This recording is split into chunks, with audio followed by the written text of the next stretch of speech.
আগামী 12ই ফেব্রুয়ারি অনুষ্ঠিত হবে ত্রয়োদশ জাতীয় সংসদ নির্বাচন। কয়েকদিন পরেই শুরু হবে আনুষ্ঠানিক প্রচারণা। তবে তার আগেই রাজনৈতিক দলগুলো নেমেছে বাকযুদ্ধে।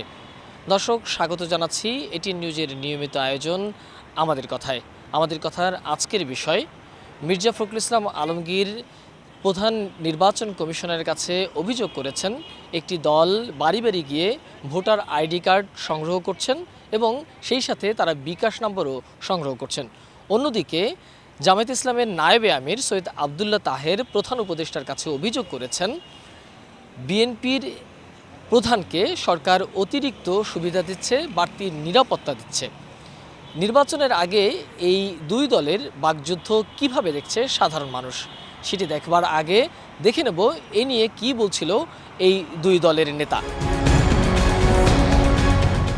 গত 2-3 সপ্তাহ ধরে কোনো একটি দলের প্রধানকে নিয়ে যে বাড়াবাড়ি করছে গভর্নমেন্ট, অতিরিক্ত সিকিউরিটি দেওয়া, অতিরিক্ত প্রটোকল দেওয়া, এই সব কিছু মিলে তারা নির্বাচনী মাঠে যে সমতল ভূমিকার প্রশ্ন আসছে সেটিকে সুস্পষ্ট লঙ্ঘন করছে।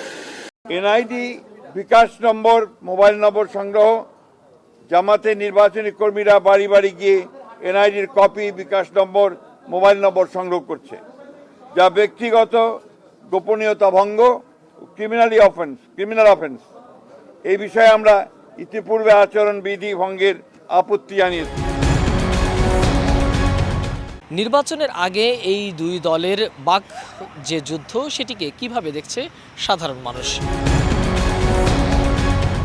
আমরা আসলে জানি প্রতিযোগিতা আর প্রতিদ্বন্দ্বিতা দুইটা আসলে ডিফারেন্ট জিনিস। তো নির্বাচনের সৌন্দর্যই হচ্ছে প্রতিযোগিতা থাকবে, এখানে বিভিন্ন দল থাকবে, বিভিন্ন দলের মধ্যে প্রতিযোগিতা থাকবে। এক এক দল কে ভালো করতে পারে, কে কোন বিষয়ে সামনে তারা যদি নির্বাচিত হয় কারা ভালো করবে, কারা কোন বিষয়টা নিয়ে করবে, এটা আসলে তারা সাধারণ জনগণকে বলবে। এটা আসলে নির্বাচনের একটা সৌন্দর্য।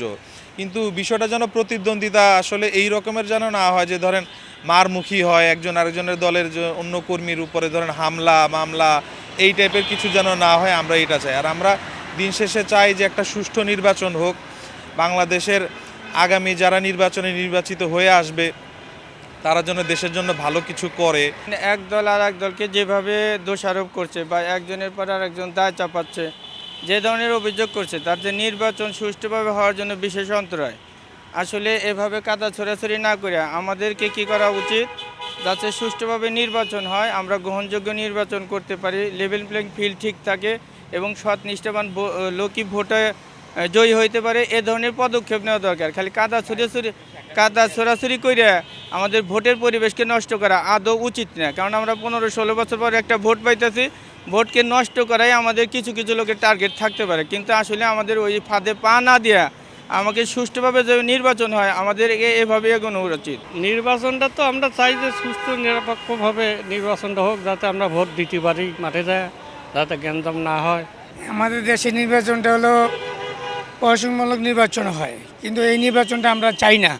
কেন চাই না? আমাদের দেশে সন্ত্রাস, দুর্নীতিবাজ, চাঁদাবাজ, টেন্ডারবাজি এগুলো যাতে না হয়, সুষ্ঠু নির্বাচন আমরা প্রত্যাশা করি। কিন্তু এবং একজন আরেকজনের প্রতিপক্ষ হইয়া যাতে বিশৃঙ্খল সৃষ্টি না করে, তার জন্য আমরা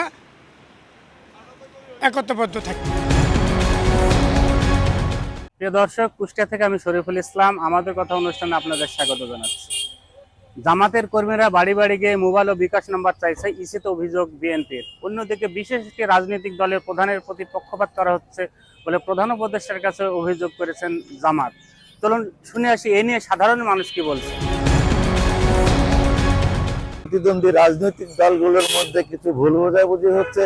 তারপরে আমি মনে করি যে ৭১-এর মুক্তিযুদ্ধ এবং জুলাই যোদ্ধাদের প্রতি সম্মান দেখিয়ে আমরা একটি সুন্দর মানবিক রাষ্ট্র গঠনের নিমিত্তে একটি সুন্দর নির্বাচন প্রত্যাশা করি এবং ইন্টারিম গভর্নমেন্ট ইসি সুন্দর একটি নির্বাচন উপহার দিবে, যার মাধ্যমে আমরা আমাদের নিজেদের ভোট আমরা দিতে পারি। বিএনপি জামাতের মধ্যে প্রতিযোগিতাটা বেশি চলছে।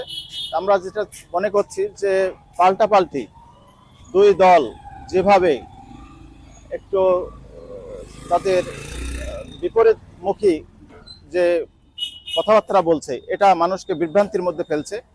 তা আমাদের দাবি যে নির্বাচনটা সুষ্ঠুভাবে, সাবলীলভাবে, নিরপেক্ষভাবে যাতে হয়, সেই চিন্তা সাধারণ মানুষের এবং আমারও। তো এর জন্য ইসিকে একটু নিরপেক্ষতা বজায় রাখতে হবে। বর্তমান নির্বাচন কমিশন সুষ্ঠু নিরপেক্ষ তদন্ত সাপেক্ষে প্রয়োজনীয় পদক্ষেপ নেবেন এবং আমরা যাতে নির্বিঘ্নে ভোটাধিকার প্রয়োগ করতে পারি এবং আমরা ভয় ভীতিহীন উৎসব মুখর এই নির্বাচনে অংশগ্রহণ করতে পারি। এবং এটাও খেয়াল করতে হবে বিভিন্ন যেন আমাদের কাছে কোনো প্রার্থীরা এসে যাতে হুমকি না দিতে পারে যে আপনারা ভোট কেন্দ্রে যাবেন না। এই দিকে আইন শৃঙ্খলা রক্ষাকারী বাহিনীকে কিন্তু সজাগ থাকতে হবে, কারণ আমরা বিভিন্ন জায়গায় বিভিন্ন রকম মন্তব্য শুনছি, বিভিন্ন মানুষ বলছে যে আমাদেরকে হুমকি দিচ্ছে কিভাবে আমরা ভোট কেন্দ্রে যাব।